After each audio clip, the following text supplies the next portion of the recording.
देश में सब चंगा सी, सबका साथ निभाया जा रहा है और सबका विकास हो रहा है। कैसे हो रहा है या किस हद तक हो रहा है, मैं आपको बताता हूँ।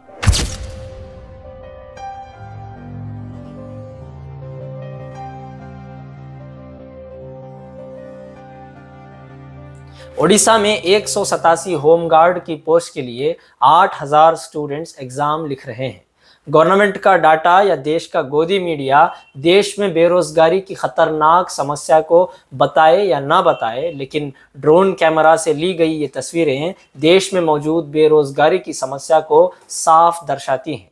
सोचिए जरा, 8000 नौजवान और 187 नौकरियां, यानी कि एक पोस्ट के लिए 42 स्टूडेंट्स compete कर रहे हैं। अगर आपको लगता है कि ये सब नॉर्मल है तो वीडियो को यहीं बंद कर दीजिए।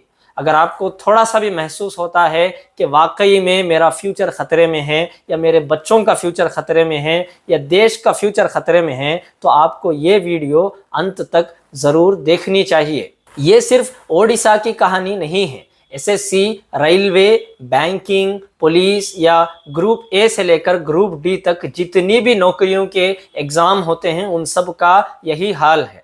हर जगह सेम पैटर्न है। इसी को कहते हैं अनएम्प्लॉयमेंट एट इट्स पीक। अगर आप सवाल पूछेंगे कि सिर्फ 187 नौकरियों को क्यों दिया जा रहा है, तो आप आईटी सेल के शिकार हो सकते हैं। आईटी सेल में बैठे लोग आपको ट्रोल कर सकते हैं, आपसे ये पूछ सकते हैं कि 187 पोस्ट की नौकरियों के लिए एग्जाम लिखने के लिए 8000 बच्चे क्यों पहुंच गए। उन बेरोजगारों के खिलाफ ही कोई कैंपेन शुरू किया जा सकता है। देश में अब ईमानदारी से पढ़ाई करके नौकरी लेना तो मुश्किल है ही, लेकिन यह भी मुश्किल है कि सरकार किसी भी रिक्रूटमेंट के लिए एग्जाम आयोजन करे, क्योंकि सालों तक कोई वैकेंसी निकलती ही नहीं है। अगर कोई वैकेंसी निकलती भी है तो रिजल्ट्स डिले हो जाते हैं, एग्ज़ाम के बाद कोई कोर्ट चला जाता है या तो पेपर लीक की समस्या उभर कर सामने आ जाती है।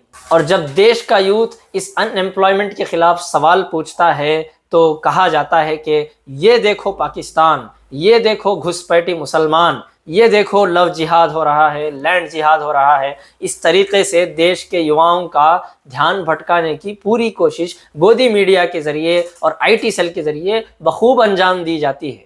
अब तो ऐसा लगने लगा है कि रोजगार का मुद्दा इतना बोरिंग हो चुका है कि वो टीवी चैनल्स को टीआरपी ही नहीं देता है। इसलिए जब भी रोजगार पर बात होती है तो कम्युनल इश्यूज क्रिएट किए जाते हैं। डॉलर के मुकाबले में रुपये की गिरावट पर सवाल होता है तो फाइनेंस मिनिस्टर गायब हो जाते हैं। दिल्ली की खराब एक्यूआई पर सवाल होता है तो वंदे मातरम के मुद्दे को बीच में घुसा दिया जाता है।